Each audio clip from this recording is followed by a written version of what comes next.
Welcome to the PSAV Hive at MPI, and we have a blue ribbon panel assembled here to talk to you today about a subject that's important to all meeting professionals: high-speed internet access, what every meeting professional needs to know. I'm joined by Todd Walton, MGM. Good morning, Bill. Welcome. John Rissi, PSAV. Good morning.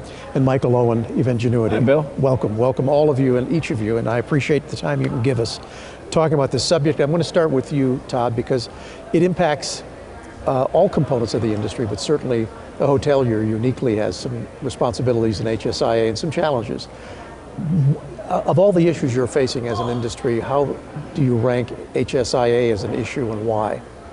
I think it's probably one of the leading issues that we're faced with. I wouldn't say we were caught unaware, but the technology explosion over the last few years has been immense. And we also happen to have that happen at probably the worst possible time during this great recession, and trying to catch up with the infrastructure. Now we've been fortunate, we've made a huge investment into it, but I think facilities around the country are really struggling trying to get there. And then the other side of it is the communication out to the meeting planners, and that we're all talking the same language and understanding how we meet their needs and vice versa. So. Do you think, and I'll ask Michael this, I guess, do you think, Michael, that meeting planners understand the complexity of the issue and what hotels have to accommodate? No, and I'm not sure they have to understand the complexity. You just have to understand your attendee needs. And I don't know that you need to drill down even into the technology, but to your point, Todd, it is one of the leading issues, and it's also one of the least talked about issues when you're putting together a plan. I mean, you wouldn't send out a request for proposal that says, I need food, without qualifying. Right. So you have to be able to, with internet access now, because the attendee expectation is so much different. When we began this conversation around the Convention Industry Council's Apex Commission, I defaulted to content delivery, because that's kind of the business that I'm in.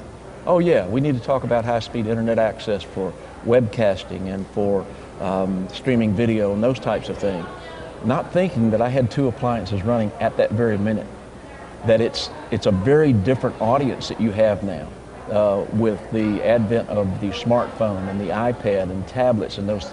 Everyone's connected all the time.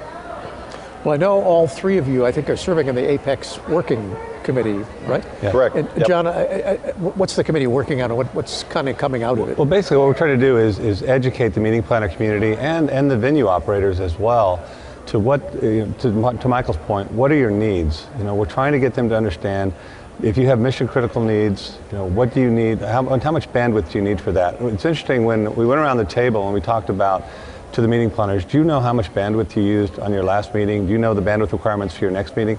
They had no understanding at all of those things, because as an industry, we haven't really touched on that question. We haven't armed them with the information they need to ask.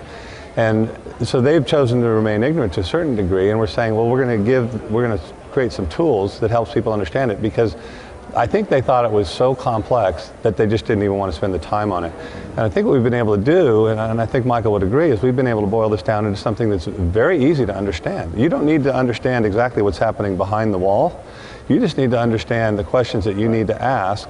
And then the venue operators, they just say, well, we'll let our experts deal with that. It's either the AV guy or the IT guy.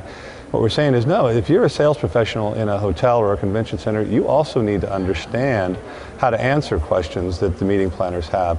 So I think what we've done on the CIC, the Apex site, is given so far a lot of tools that makes it very easy for meeting planners to understand the questions to ask, and venue operators to be able to answer those questions. Yeah, one of the things I think you're working on is a bandwidth calculator. Is that yes, correct? Yeah. What is it? I mean, well, it enables you, I mean, it's not the end-all be-all, but it's a start. It's a great start. It enables you to plug in the number of users, the type of users. Are they light users, medium users, heavy users? And it kind of instructs you on the different levels of here's what you can expect from these. And then you put those numbers in, and it gives you an estimate of what you would need for bandwidth. I think it's a very interesting start. And I know one of the things that we're talking about, someone asked about, well, what about the large groups, the big 15,000 and over, and we're beginning to look now at some case studies of what their usage is. You know, the whole purpose is to have a planner understand what their audience is. I recently went to a conference. It was the very first conference since the advent of, or the influx, let's say, of all the appliances that people are using. And in the registration it said, do you have a smartphone? Are you planning to bring it? Do you have an iPad? Are you planning to bring it and use it on site? Do you have? And when we got there, as a result, our experience was very, very good. Conversely, a week before that, I was at another industry event where they had the opening session dependent on technology. And he said, what we're going to do is we're going to do audience response, but instead of the audience response tool, he said, download this app, everybody goes at once. It crashes the 3G because they didn't buy Wi-Fi, and it never worked. Well, they didn't ask the question beforehand. Do you think, because it seems to me like this is a far more complicated issue than planners give it credit for, because there's tangible hard edge things. You have facilities, you have investments that have to be made. Is anybody aware, how do you keep that cycle in order? I mean, Well, I think to some extent it's broken a little bit. We're trying to catch up into that. Right. As I mentioned earlier with the recession, technology is advanced. I mean, 3 years ago, we were looking at a completely different picture than we're looking at today. And the investment that's needed, the timeline of installing the technology, the engineering that goes into a high density system, which is completely different than a Starbucks. You know, when you are dealing with over 1,000 access points in this building, those all have to be tuned, and there's an engineering aspect. So what I mean by it's broken though, is I think we're going to get there, we're catching up, but it's really, you know, where do we put our money in investing? Meeting planners need the investment, facilities to make this investment in technology, because technology is driving meetings. That's going to be the future of our industry. So understanding, getting a handle around it is going to be very important. But on the other hand, unless the facilities themselves can figure out how to monetize the system, it's hard to go to a CFO of a company and say, hey, we want you to spend X millions of dollars, and the first thing that CFO is going to ask is, what's the payback? What's the return on investment? And when you say zero, that conversation ends.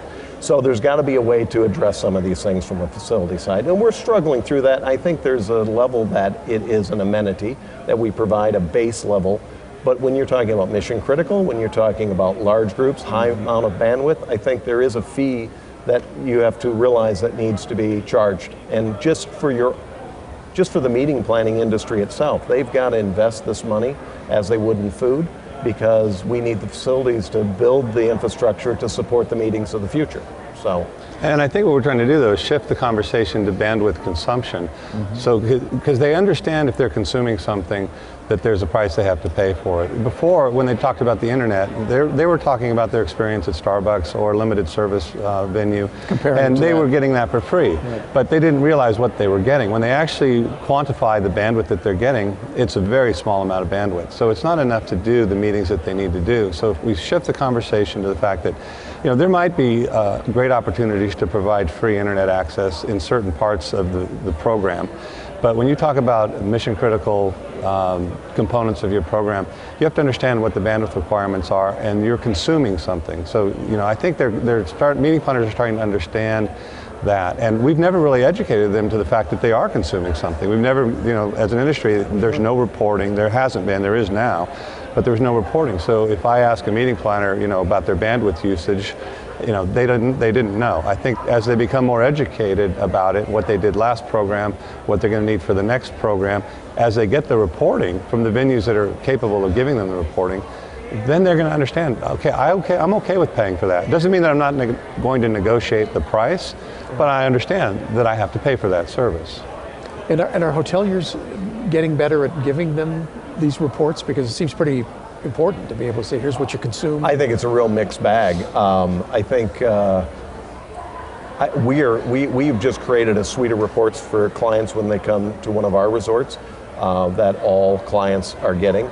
We're working on additional reporting, but I think we're kind of standing out alone in that area. But I think what helps drive that is if meeting planners are starting to have that, what am I paying for? I would love to see a report on this. They should be asking the facilities there. With that demand will come the reporting. So it takes both the facilities to drive the conversation, it takes the meeting planners to drive the conversation. I think collectively coming at it from both sides, we'll get there. Another thing to remember, we're only talking 3 years here. If we invented food catering 3 years ago, we would be having some of those same problems. I mean, it really is now just becoming the issue that it is. And I think, while we may say meeting planners are slow adopters, we really haven't given them a lot of time to adopt, and we haven't given them the tools. And I think that's one of the things that we're working on. Well, and I think, and as we kind of wind down, remembering that our topic was what every meeting professional needs to know about HSIA, what would be one thing, and we'll go around the table here and say, what is the one thing the meeting professional Again, should need to know? I would focus on mission critical. What is mission critical? Making sure that you have planned for dedicated bandwidth for that presenter, that CEO. If it's a cloud-based meeting, to make sure that there's dedicated bandwidth. Really understand who needs what and make sure they have what they need, and it's dedicated. It's not going to be shared by any other person in that room or any other group. Great. Yeah, and I would, tagging on to what John said, understand your needs. I mean, ask for the reporting that, have the conversation with the facility. Try to keep track your usage for the different events and stuff. Build a base knowledge level where you can have a conversation with the facility at a little bit higher level. It's a wonderful world. I mean, we're moving into something that's going to change, I think, fundamentally, maybe the way we do meetings. There's great things coming down the line, like, wayfinding, where you can find out in an expo, I want to go from here to here, how do I get there? Push notification, the speaker has changed to this room and stuff. There's some great things that are going to be used for meeting planners. So I think just helping advance that conversation. Meeting planners have got to do some studying. Facilities have got to do some studying. We've got to do some education, and there's no excuse for not doing it at this point. Michael? And for me, I would say, first thing I would say is don't make connectivity an afterthought or a negotiating point. It needs to be thought of up front. It needs to be thought of on the same level as your room block and pickups, your food and beverage, your transportation. It's that important in today's industry. And if you understand your needs, I've said over and over again, this is not to justify you spending more money. It's to understand what your needs are. Maybe you have a group that's not technologically savvy and free internet's all you need. But if you don't understand that, your attendees are going to be disappointed. And if they're disappointed, are they going to be disappointed in the vendor, or are they going to be disappointed in you as a planner? And are you willing to take the risk that somebody else is going to get blamed for that? So I think it's very important that in your RFP process, that high-speed internet access and connectivity moves from an afterthought to the very front of the discussions, and you have a rich discussion with a trusted advisor. Perfect, thanks, Michael. Is it, to wrap this up, a year from now when we meet, will we have solved some of these things? It's just time. It's just time. I think we're still going to be working on it. Okay, yeah. Fair enough. Fair enough. John, Todd, Michael, thank you guys. Bill, thank you, Bill. Great subject, and we appreciate your time. Terrific. And thank you for joining us, and join us for a future episode.